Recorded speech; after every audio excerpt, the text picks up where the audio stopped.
You can use this little creature, like a jetpack, to fly and glide. It is an excellent companion for exploring Lost Island.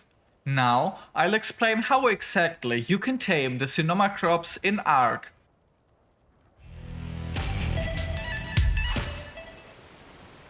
Welcome to BILDNER TV Gaming. I'm Daniel, and before you can start taming, you need to get some chitin. This is the food for the Sinomacrops. Even after taming, it only eats chitin, so you won't go wrong if you get more of it right away. But be careful, because chitin armor, on the other hand, is something you should not wear. If you wear a piece of chitin on your body, Sinomacrops in your vicinity will suddenly become aggressive and attack you. Avoid this at all costs if you want to tame a Sinomacrops. By the way, the ghillie armor is also rather bad. When taming Sinomacrops, they have to be aware of you, which is made more difficult by a ghillie suit. Once you have chitin, all you have to do is find Sinomacrops. Here, on this map, you can see the areas where Sinomacrops are most common.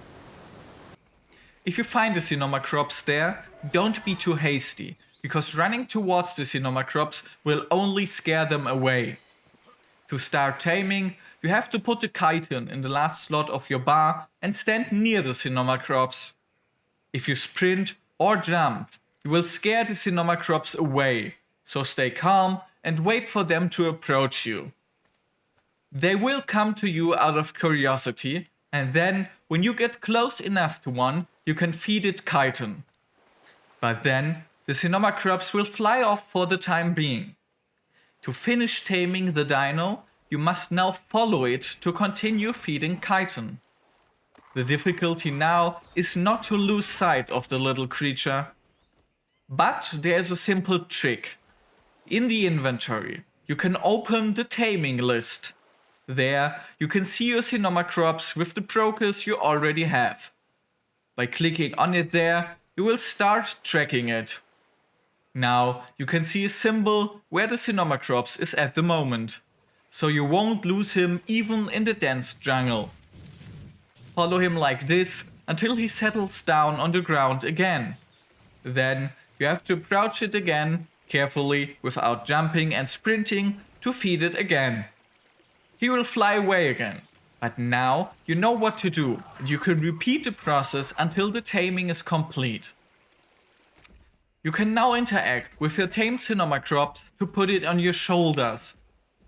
If you hold down the jump button, you can then fly with the Sinomacrops as long as it has stamina. When it runs out of stamina, it will automatically switch to parachute mode, and you will slowly float to the ground without taking any damage. However, when you are in the air, you can also switch to gliding mode. This allows you to move quickly in the air and cover long distances, especially from elevated positions. Thus, due to its good mobility, the Sinomacrops is a perfect companion for exploring the island. In addition, it works as a kind of a backpack, and you can have it carry items for you. He actually reduces the weight of items in his inventory and can carry a lot, so to get the most out of him, it's best to increase stamina and weight when you level him up. And there you go. You now know everything you need to tame your own Sinomacrops as your companion. If you want to know more about ARK Survival Evolved, you can find our guide on Amazon. There, you will find info, tips and tricks about the game and even a complete creature encyclopedia. If you liked the video, we would appreciate a like, a subscription and a comment from you. Until next time.